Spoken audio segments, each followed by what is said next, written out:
Partnerkereső találkozót tartottak kárpát-medencei líderhelyi akciócsoportok számára, ahol csaknem 100 résztvevő gyűlt össze hazánkból és a környező országokból.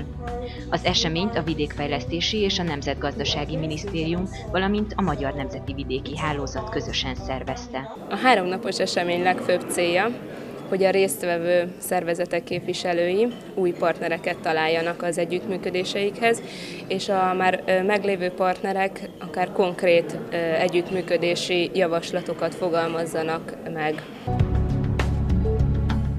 A rendezvényen magyar és környező EU tagállamok líderhelyi akciócsoportjai mellett uniós csatlakozásra váró országok érintettjei, valamint az Európai Vidékfejlesztési Hálózat is képviseltette magát. Az Európai Vidékfejlesztési Hálózat platformot biztosít a vidékfejlesztés számos érintettjének, közülük pedig talán a líderhelyi akciócsoportok a legfontosabbak. Azért vagyunk itt, hogy az együttműködés fontosságáról szóló üzeneteket közvetítsük, bemutassuk eszközeinket és fenntartsuk a motivációt a következő tervezési időszakra, mondta az Európai Vidékhálózat képviselője.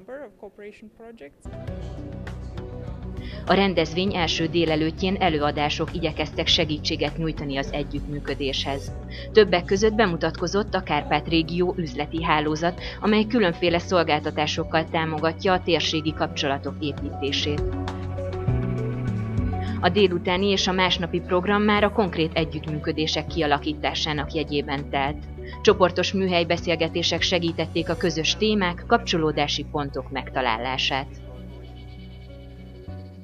A LEADER az már lassan 20 éve, már nem is lassan, már 20 éve zajlik Európában. Már minden előfordult, amit el tudtok, vagy amit el tudunk képzelni valahol, valamilyen formában. Szinte minden felmerülő lehetséges kérdésre adott már valaki valamilyen választ. Az együttműködési projekteknek a haszna, a lehetőség, ami kijön belőle, az lehet, hogy ezeket a válaszokat egyrészt nem kell feltétlenül mindenkinek saját magának külön megkeresni, nemzetközi tudást, nemzetközi tapasztalatokat lehet összehozni egy helyre.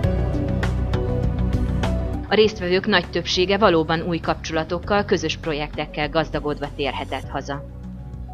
A délutáni együttműködési vásár első körében a csoportok közti kooperáció feltételeit, formáit vitatták meg. A második körben áttekintették az együttműködés lehetséges területeit, témaköreit, végül pedig konkrét projektötleteket ismertethettek. Olyan partnert kerestünk, aki rendelkezik szakértelemmel a turisztikai csomagok terén. Ezen a találkozón találtunk egy olyan hacsot a Tisza-tó mellett, amely épp ezzel foglalkozik. Beszéltünk egy partnerségről, hogy szaktudást osszunk meg egymással, és úgy tűnik, ők tökéletesen megfelelnek az igényeinknek. Már tudjuk, hogy együtt tudunk működni, a kérdés most az, hogy hogyan, mondta a román hacs képviselője.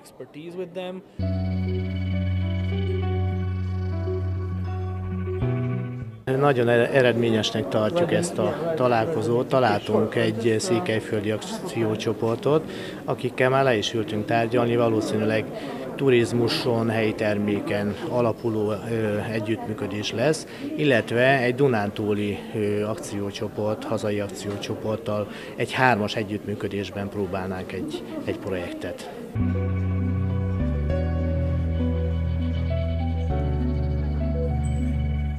Hát így a találkozó után gondolom, hogy konkrétan le kellene ülni azokkal a partnerekkel, akikkel itt összejöttünk. Ez nem csak magyarországi partnerek, hanem vannak benne romániai, ukrajnai partnerek, úgyhogy ez egy nagyobb volumenű pályázat lenne.